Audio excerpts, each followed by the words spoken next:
दोस्तों आदाब, मैं जफरुद्दीन, आप देख रहे हैं एसएसएन नेटवर्क। आपको बता दें कि मेवात के सरकारी स्कूल राम भरोसे चल रहे हैं।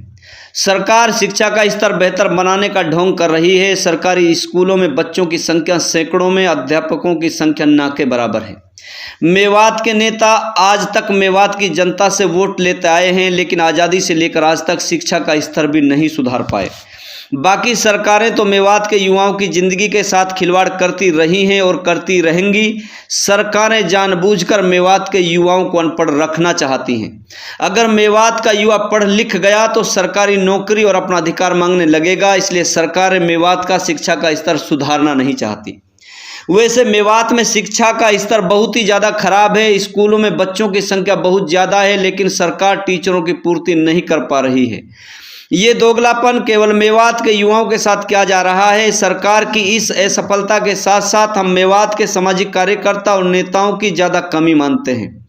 मेवात के नेता और सामाजिक कार्यकर्ता सरकार के सामने अपनी डिमांड मजबूती से नहीं रखते। अगर मेवात की मांग विधानसभा में मजबूती से रखी जाती तो शायद मेवात में शिक्षा का स्तर इस तरह नहीं गिर पाता। वैसे मेवात में 6000 से ज़्यादा शिक्षकों के पद खाली हैं। कैसे पढ़ पाएंगे मेवात के बच्चे? कैसे बढ़ेगा मेवात? मेवात के बच्चों का भविष्य अंधकार में धिकलता जा रहा है, लेकिन सुनने वाला कोई नहीं। ये कहना भी अतिशयोक्ति नहीं होगा कि मांगने वाला भी कोई नहीं। जब शिक्षा नहीं होगी तो मेवात के बच्चे चोर और टटलूबाज ही बनेंगे। शिक्षा ही एक ऐसा हथियार है जो जीवन में उजाला ला सकता है। हाँ, सरकार की इस बात की दात दी जाएगी कि जब बच्चों की परीक्षा होगी उस समय नकल पर पूरी तरह रोक रहेगी और पुलिस सेंटर के चारों तरफ नजर आएगी, कहीं से बच्चों को नकल ना पहुंच जाए जिससे बच्चे पास ना हो जाएं।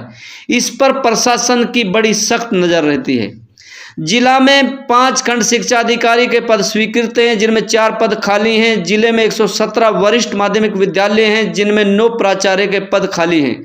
8 हाई स्कूल हैं, 8 पद ही खाली हैं। 193 मिडिल स्कूल हैं, जिनमें 122 पद हेडमास्टरों के खाली हैं।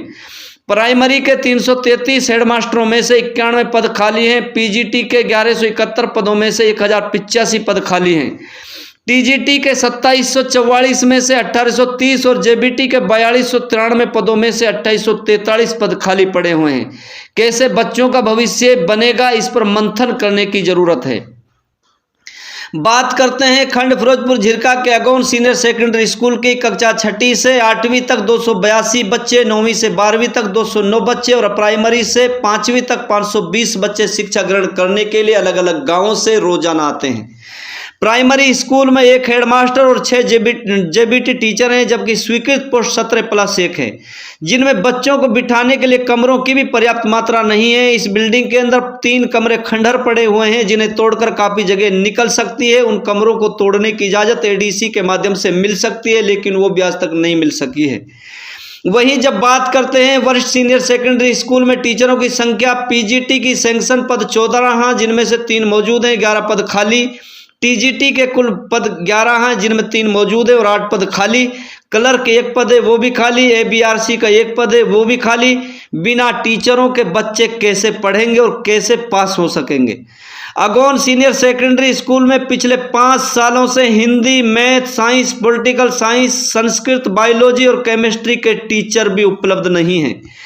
जब इस मामले की जानकारी जिला शिक्षा अधिकारी से ली गई तो उन्होंने आश्वासन दिया है कि जल्द अगौन स्कूल के लिए टीचरों की पूर्ति की जाएगी और समस्त जिला में अध्यापकों की पूर्ति कराई जाने के लिए सरकार हर संभव प्रयास कर रही है। जल्द ही टीचरों की समस्याओं का समाधान किया जाएगा। देखते रहिए आपका अपना भरोसेमंद यूट्यूब चैनल एसएसएन नेटवर्क।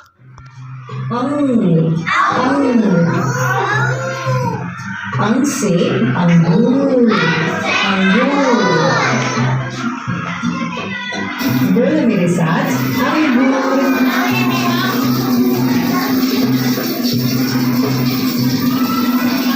आह, आह, आह है